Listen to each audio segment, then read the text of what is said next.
Sí, son dos conjuntos que tienen una biyección o inyección. Espero no equivocarme. También tiene correspondencia unívoca o biunívoca. La sobreyectividad se define como para... Bueno, habíamos quedado que estos son las obras literarias, ¿no? Y estos son los sujetos operatorios.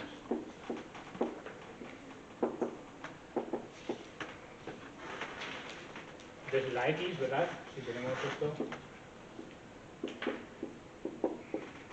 Esto es la variable independiente, ¿no? Esto es lo que se suele llamar la entrada, el dominio de la función, que te arroja una variable dependiente, el codominio, ¿verdad? Entonces esto sería el dominio y esto el codominio.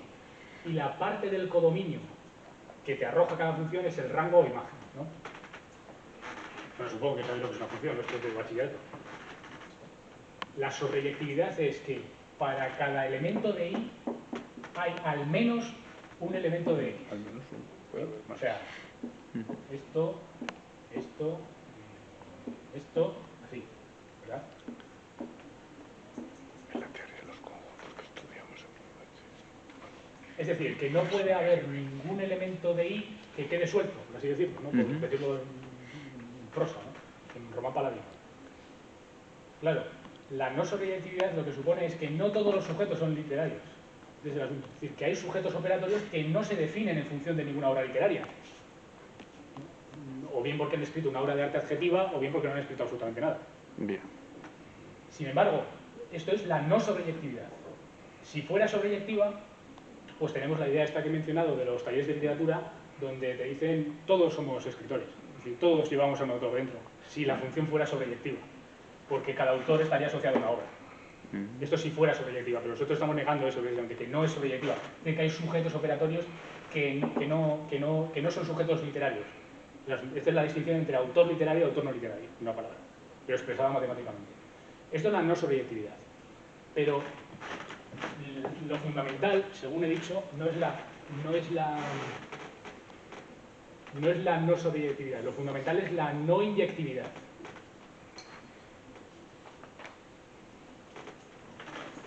La no inyectividad no es que para cada elemento de I tenga que haber al menos uno de X, sino que tiene que haber uno y solo uno. Es decir, una función inyectiva, bueno, la que he representado antes también era inyectiva, era sobreyectiva e inyectiva. Tiene que haber 1 a 1. Es decir, si hay 2 a 1, ya no es inyectiva. Esta es la clave. Entonces puede haber 1 a 1, pero también puede haber 3 a 1. Y lo que yo he sostenido es que la no inyectividad, es decir, el hecho de que pueda haber varios elementos de X que estén enlazados mediante uno de Y, es la clave del autor literario, la clave de la idea, de la estructura propia del autor literario. ¿Por qué? Porque el autor literario, la función que tiene es precisamente enlazar obras literarias entre sí. Entonces, si ponemos aquí en el eje de las X, no sé, la Divina Comedia, aquí nos remite a Dante. Pero si ponemos la Vita Nueva, pues también a Dante. Y si ponemos el Convivio, pues también a Dante. Entonces la clave de la no inyectividad es que Dante funciona como una suerte de enlace entre distintas obras literarias. Es decir, que las obras literarias quedan enlazadas. Y esto es muy interesante porque esto es lo que pone en juego realmente el anomalismo del campo de la literatura. Porque un mismo autor puede hacer obras líricas, dramáticas, narrativas, como hemos visto en el caso de Goethe, ¿verdad?, y otros. Bueno, una palabra es la idea de autor que maneja Bueno. Es decir, el autor como enlace de diferentes obras literarias.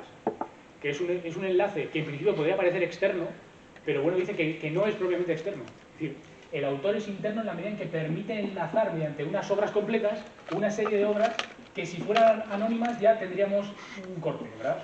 Si no supiéramos que el Convivio es de Dante, pues tendríamos ahí que postular un autor raro, pero en el momento en el que Convivio es de Dante podemos postular una continuidad entre el Convivio y las ideas del Convivio, las ideas de monarquía, las ideas de la Vita Nueva, etc. Y en esta medida es la medida en la que el autor se inserta en este campo. Porque si no, el autor literario pues queda ahí como un sujeto biográfico, que es como lo toma Maestro, y como lo toman la crítica biográfica y positivista en general, como un sujeto pues que tiene su vida, y entonces pues lo que dice, bueno, ¿qué más da que Cervantes estuviera apoyado sobre su pierna derecha o sobre su pierna izquierda? Lo importante de Cervantes es que es el sujeto, el mismo sujeto operatorio que construyó las novelas ejemplares, el Quijote, etcétera, etcétera. Y esas obras literarias quedan enlazadas. Y por eso es tan importante la investigación filológica. Porque el maestro a veces esto lo pasa de ello. Como dice, bueno, ¿qué más da quien escribiera el Lazarillo o algo así, ¿no? Ese tipo de investigaciones, aunque puedan parecer puramente eruditas, son muy importantes para enlazar las obras literarias. Crean subconjuntos dentro dentro del campo de la literatura. Y a mí me gustaría que debatierais esto. ¿No? Si os parece acertado, porque es una idea que se me ocurrió a mí. No, es que es una idea, claro, es una reconstrucción muy específica de la función autor, ¿no? O sea, el autor realmente de por sí, pues claro, no es nada. Solo lo es por las obras que ha escrito, evidentemente. Si no caemos en un reduccionismo biográfico. Se me ocurre también, a propósito del problema de la clasificación literaria, como bien dices tú, pues hay un salto de lo que era el criterio más genérico, ¿no?, del literato en la época clásica a un criterio más específico, ¿no?, el genio, en la época del romanticismo. Bueno, evidentemente lo que yo decía del criterio cuantitativo es externo, vamos, lo decía un poco en tono irónico, ¿no?, porque efectivamente pues la idea pues es esa, ¿no?, de que todo lo que tiene letras pues entra dentro de lo clásico y aparte pues de lo clásico nos ha llegado muy poco, por desgracia. Pero también se me ocurre pues que pese a todo pues sigue habiendo alguna mención al tema de la literatura en sentido genérico. Yo citaba, no recuerdo ahora mismo si se llama Comellas o cómo es un autor es un libro de los años 70. Y entonces citaba como contemporáneos dedicados al ensayo, pues Aranguren y Abuelo, ¿no? O sea, incluía ahí todo, desde los primeros esbozos de la lengua castellana, por así decir, el poema de Mio Cid, etcétera, hasta lo más novedoso en ese momento. Y evidentemente, pues como tú dices, la distinción adjetivo-sustantivo pues no es excluyente. O sea, toda literatura sustantiva pues tiene algo de adjetivo y también toda literatura adjetiva puede tener algún resquicio de sustantivo, ¿no?, en ese sentido, ¿no? Por eso puedes incluir a veces algunas cosas de ensayistas dentro, o por lo menos los estudiosos de la literatura incluyen algo de ensayistas, ¿no? Porque tampoco tiene mucho sentido ya descalificar de mano y decir que el ensayo no es un género literario. Por lo menos habría que dar algún... la distinción entre ensayo no literario y ensayo literario. Claro, y hay que hilar Los problemáticos siempre se introduce esta distinción, sí, como la epístola literaria, la epístola no literaria. Claro, evidentemente no es lo mismo que yo le escriba pues a mi sobrina que yo escriba una epístola pues que quede para la posteridad. Claro, ¿no? pero es que esta distinción, date cuenta, no tendría sentido en géneros como la lírica. No tendría sentido decir lírica no literaria. No, evidentemente la lírica no, Sin embargo, es géneros como literaria. el ensayo, la epístola, todo esto, sí. Lo decía también, bueno, el tema de la ficción, que me mencioné yo antes, Sí, que en el fondo es una clasificación como la del Corte Inglés, ¿no?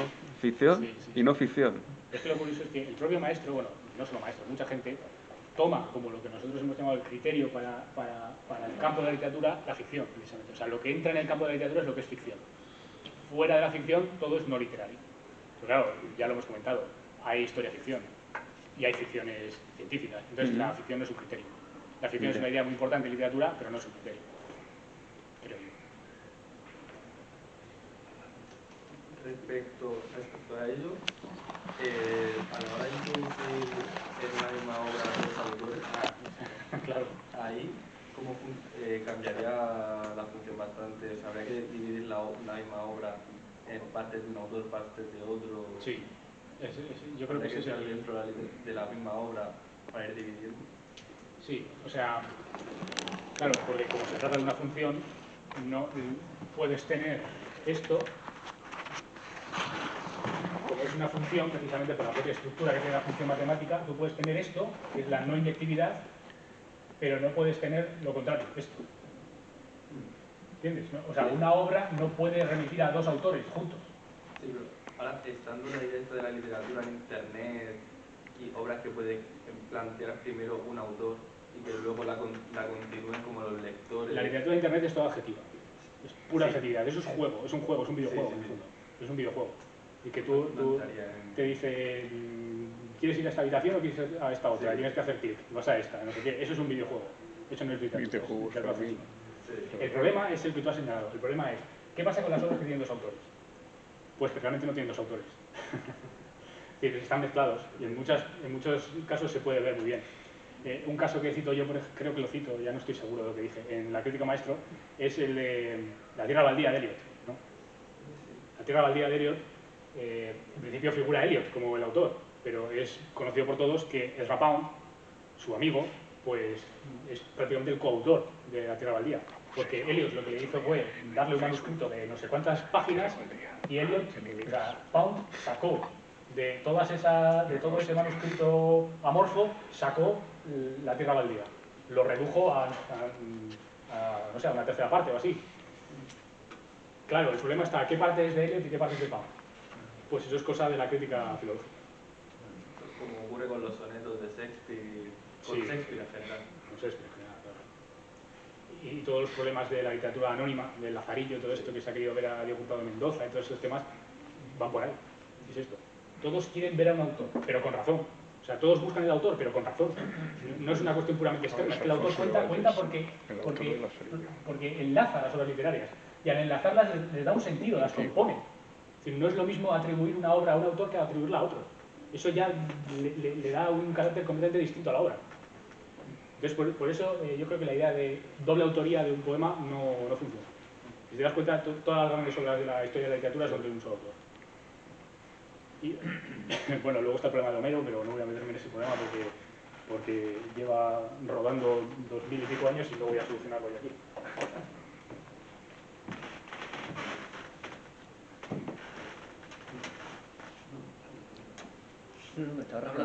Me estaba rascando la cabeza. Yo creí que había podido la palabra. Muy bien, te felicito porque me ha gustado mucho tu exposición y desde luego esta es una idea genial la que tienes. Te felicito también por tu juventud. Te lleva 30 años.